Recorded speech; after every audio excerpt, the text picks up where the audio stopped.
പത്മനാഭ ഒരു super call കിട്ടിട്ടുണ്ടാ. Sera എന്ന് പറയുന്ന വ്യക്തിയെ പല ആളുകൾക്കും അറിയില്ല.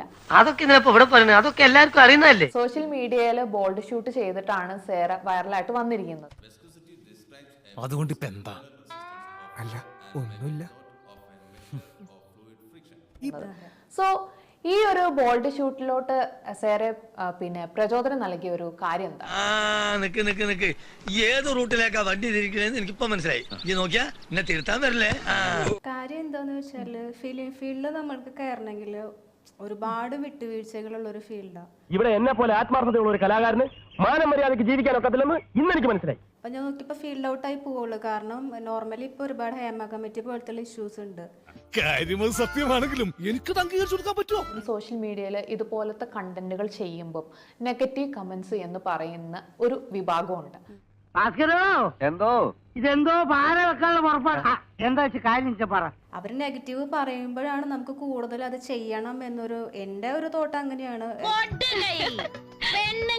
ഇങ്ങനെ തന്നെ വേണം. നമ്മുടെ സൊസൈറ്റിനെ പറ്റിയിട്ട് സേറയുടെ ഒരു കാഴ്ചപ്പാട് എന്താണ്? സൊസൈറ്റി ഒരു മയർന്നാണ്.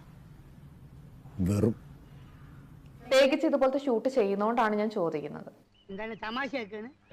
അല്ല തമാശയാക്കാണ്. അങ്ങനെ ആക്കണ്ട. അതായത് ഇപ്പം നമ്മുടെ ദിവ്യപ്രഭയും പിന്നെ കനികുസൃതിയും കൂടി ഒരു മൂവി ചെയ്തിട്ടുണ്ടായിരുന്നു.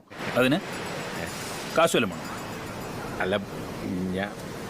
ബട്ട് ആ ഒരു മൂവിയിൽ അവർ ചെയ്ത കുറച്ച് സീൻസ് ന്യൂഡിറ്റിയെ കാണിക്കുന്നുണ്ട്. സോ ഒരു 3 സെക്കൻഡ് എന്തോ ഒരു കണ്ടന്റ് ആണ് അതിലുള്ളൂ. പക്ഷേ നമ്മുടെ പ്രേക്ഷകര് അതിന്റെ ലിങ്ക് അന്വേഷിച്ച് നടക്കുകയാണ്. അതെ, ഞാൻ ബ്ലൂടൂത്ത് ഓണാക്കി അതെന്റെ ഫോണിലേക്ക് അയച്ചാ എന്ത് ഒന്നും അറിഞ്ഞുകൂടാത്തോല. ഇതിനെ പറ്റിയിട്ട് എന്താണ് പറയാനുള്ളത് സേറയ്ക്ക്? ഇതിനെക്കുറിച്ച് 2 വാക്ക് പറ. ഇതിനെക്കുറിച്ചാ പ്രിയപ്പെട്ടവരെ, ഇത് വളരെ നല്ലൊരു ഇതാണ്.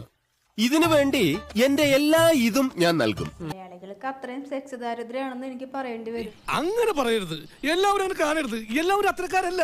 ഈ സർപ്പത്തിൽ തന്നെയല്ലേ വിഷമുള്ളതും വിഷമില്ലാത്തതൊക്കെ.